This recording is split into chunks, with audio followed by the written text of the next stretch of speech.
Hello বন্ধুরা, আবার আজকের আমি একটা নতুন ভিডিও নিয়ে চলে এসেছি। তো আজকে রেসিপিটা দেখতে তোমরা বুঝতেই পারছো আজকে কিসের রেসিপি। তো আশা করি তোমাদের আমার ভিডিওটা ভালো লাগবে। তো আজকে আমার নিউ রেসিপি হচ্ছে ডালের বড়ার রেসিপি। তো চলো শুরু করা যাক। তো এখানে আমি আগে থেকে ডালটাকে ভিজিয়ে দিয়েছিলাম। তো তোমরা দেখতে পাচ্ছ আমার ভালোভাবে ডালটা ভিজে হয়ে গেছে, মানে 1 ঘন্টা মতো ভিজিয়ে রেখেছিলাম। তারপর এখানে আমি কাঁচা লঙ্কা দিয়ে দিই 4টে। তারপর এখানে ডালগুলোকে দিয়ে আমি পেস্ট করে নেব মিক্সিতে। তো মিক্সিতে পেস্ট করার পর আমি এখানে তো সবগুলো এখানে আমার দেওয়া হয়ে গেছে। তো এবার আমি পেস্টটা করে নেব প্রথমত।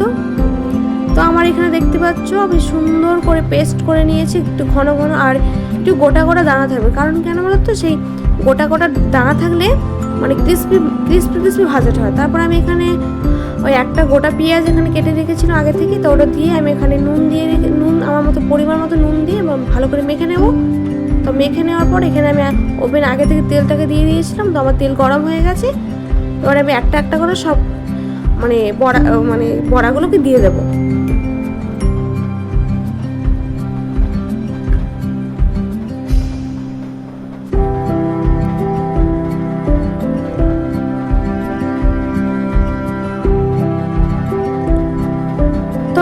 মোটামুটি সব বড়াগুলো কমপ্লিট হয়ে গেছে দেওয়া।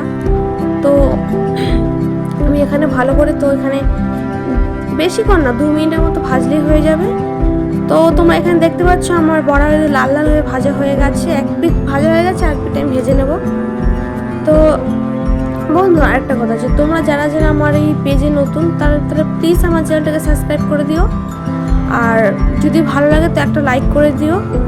তো এইখানে আমার বড়াগুলো ভাজা হওয়ার পর আমি ওই তেলেই আলুগুলোকে ভেজে নেব। তো আমি এখানে আলুগুলোকে দিয়ে দেবো প্রথমত।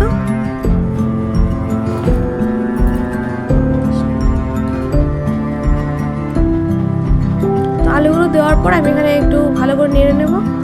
তো সব আলুগুলোকে আমি ভালো করে নেড়ে নেব। তো এদিকে দেখতে পাচ্ছি, এদিকে আমার আলু ভাজাগুলো হয়ে গেছে। তো এবার আমি আলু ভাজাগুলোকে নামিয়ে নেব।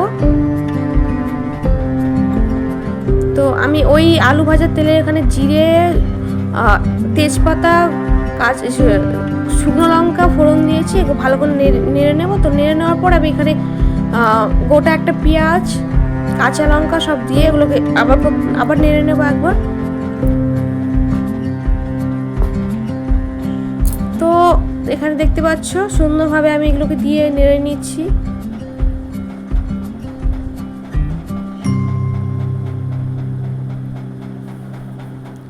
তো এইখানে আমার প্রায় মোটামুটি হাফ ভাজা হয়ে গেছে। এবার আমি এর মধ্যে আদা রসুন পেস্টটা দিয়ে দেবো। আমি এখানে আদা রসুন পেস্টটা আমি সাধারণ অল্পই রেখেছি, কারণ আমার বেশি পরিমাণে দেইনি। তো তোমরা চাইলে একটু তোমাদের বেশি পরিমাণে দিতে পারো। তো আমি এখানে টমেটো কুচিগুলো দিয়ে দিলাম। টমেটো কুচিগুলোকে দিয়ে আমি ভালো করে ভেজে নেব।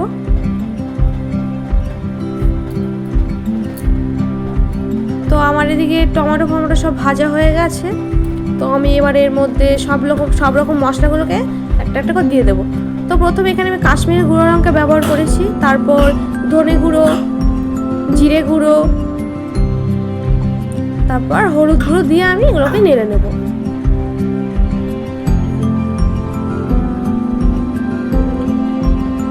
তোমরা দেখতে পাচ্ছ এখানে আমার মশলাটাও প্রায় ভাজা ভাজা হয়ে গেছে।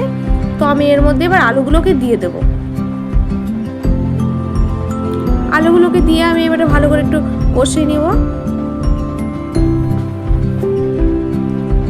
তো তোমরা দেখতে পাচ্ছ বন্ধুরা আমার আলুগুলো সুন্দরভাবে কষানো হয়ে গেছে, লাল লাল হবে। তো আমি এর মধ্যে জল দিয়ে দেবো। তো আমি জলের পরিমাণটা একটু কমিয়ে রাখছি, তোমরা চাইলে বেশিও দিতে পারো। তো এখানে আমার জল দিয়ে যাওয়ার পর তো দেখতে পাচ্ছ আমি একবার নেড়ে দিলাম। এদিকে আমার জলটাও ফুটে এসছে। এবার আমি এর মধ্যে একটা একটা করে সব বড়াগুলোকে দিয়ে দেবো।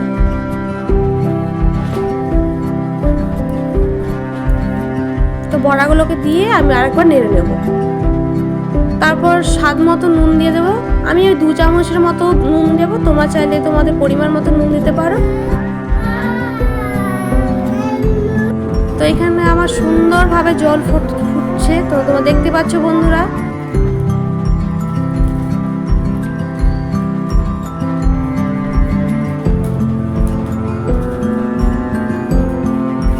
তো এখানে আমার প্রায় তরকারি হয়েই এসছে।